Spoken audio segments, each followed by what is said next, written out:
All right, in this third and final video for our first lecture series, we're going to talk briefly about the course objectives for this class, and we're also going to talk about the schedule for the class. First of all, I want to make sure that you guys have a full understanding of what we're trying to do when we talk about a class about studying people's personal narratives.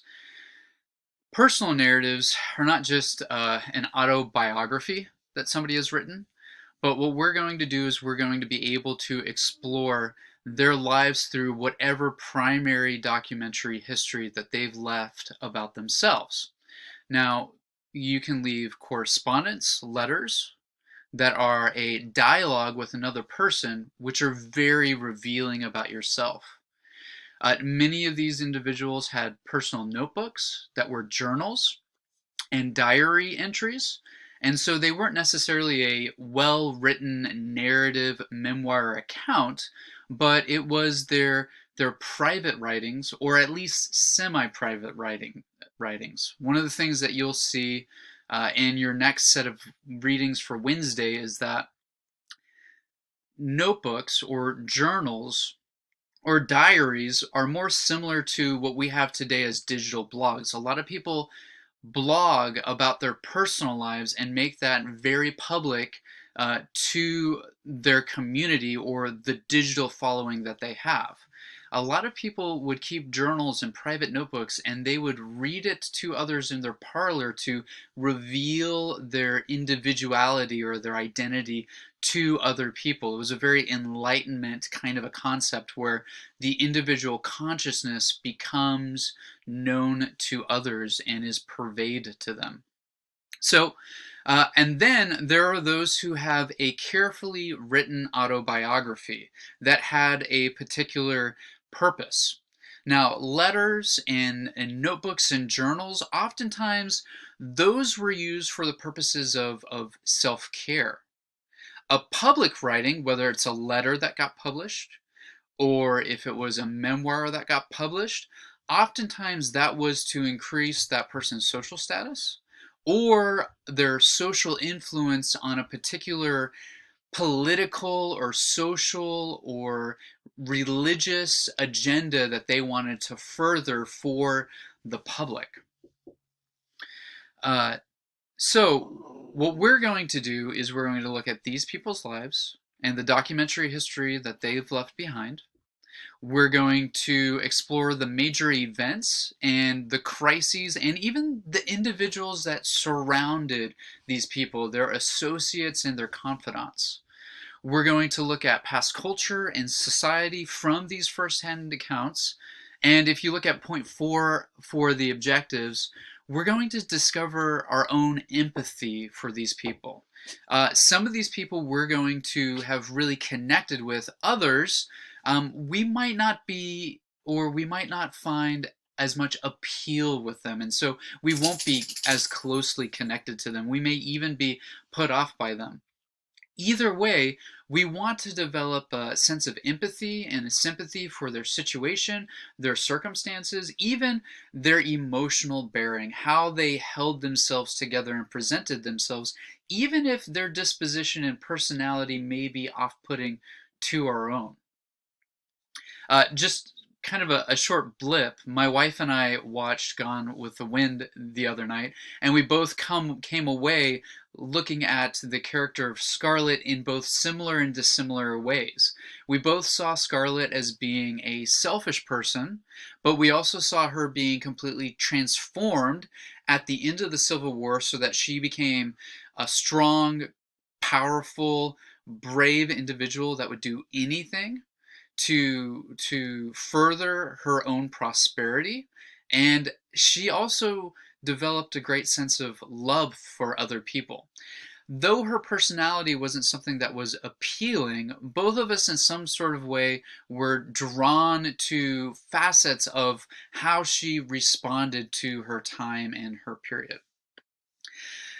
Then the final thing, objective number 5, is we're going to develop a deeper understanding of print culture. We're going to look at these texts in a different way than we've ever looked at them before. Most of these texts we have as critical editions that have introductions that have been published.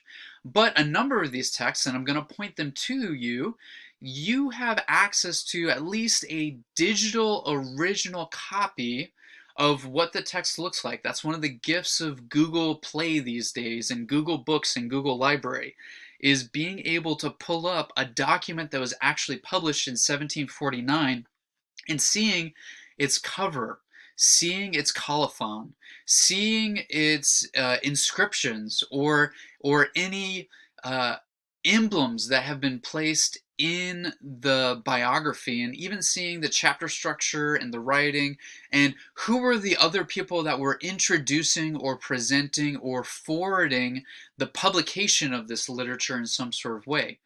All of these major writings that we're going to look at from these people, because each of them have something published in some sort of way, those writings have its own story and its own publication story that's worthy of tracing and understanding why these stories became some of the most well-known stories in history. Okay, so now after looking at the course objectives, what I'd like to do is I'd like to walk you through our schedule. And this will help you develop an understanding of our weekly rhythms. One, I want you to see the bolded items to begin with. Every Tuesday evening by midnight, I would like for you to respond to the reflection that's going to come in some sort of discussion format each week. By Thursday, I'd like for you to have interacted with other people's reflection responses.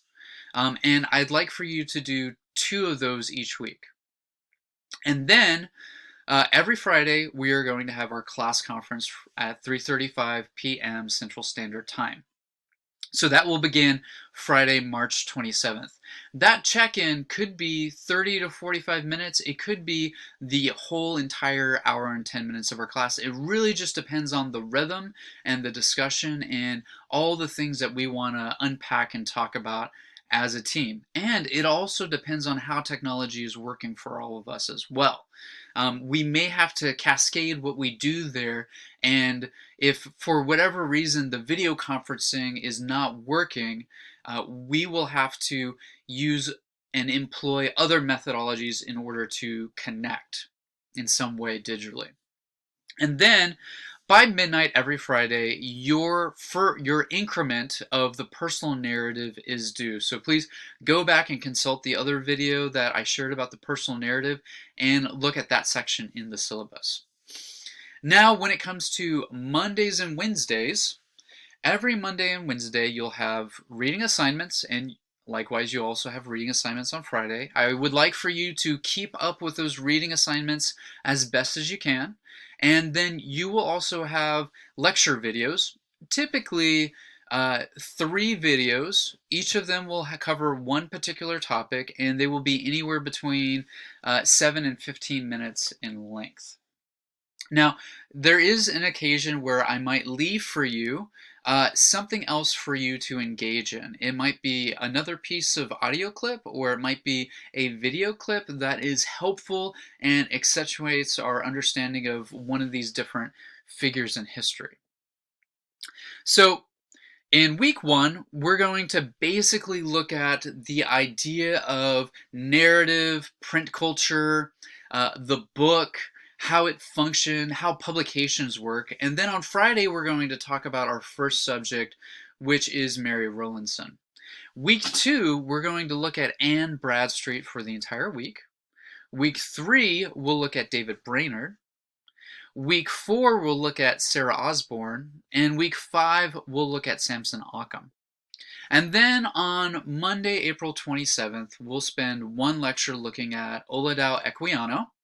And then on Wednesday and Friday, we will be meeting together both on Wednesday and Friday for conferencing, where you will present to your peers your research for about 10 to 15 minutes in class.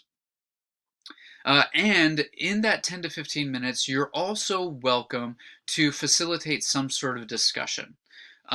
I'm going to go ahead and tell you that the grading process for the class presentations is not going to be super rigorous. I'm not going to give you this heavy rubric where you have to look at all sorts of details about how you have to present particular material and you have to be within a certain time frame.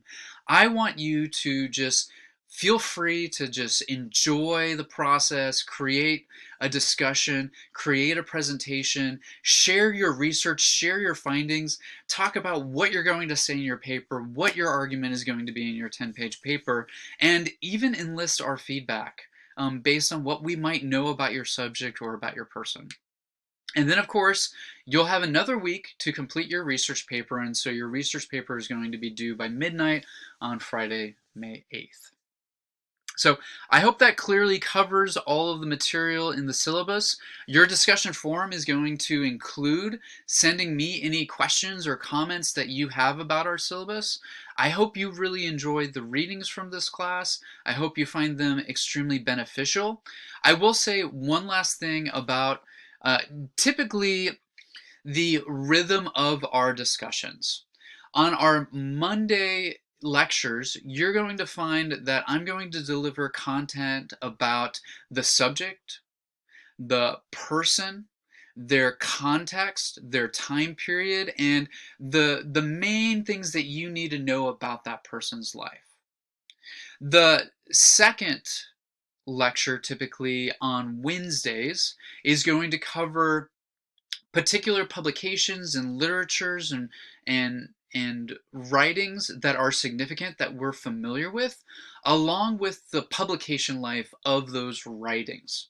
And then on Friday, of course, we're going to have the opportunity to discuss and interact based on what you've learned, what you've seen, and what you've found in the discovery process. All right, so that ends our discussion and not our discussion, but our lecture for week 1, Monday, March 23rd. Stay tuned for videos for Wednesday.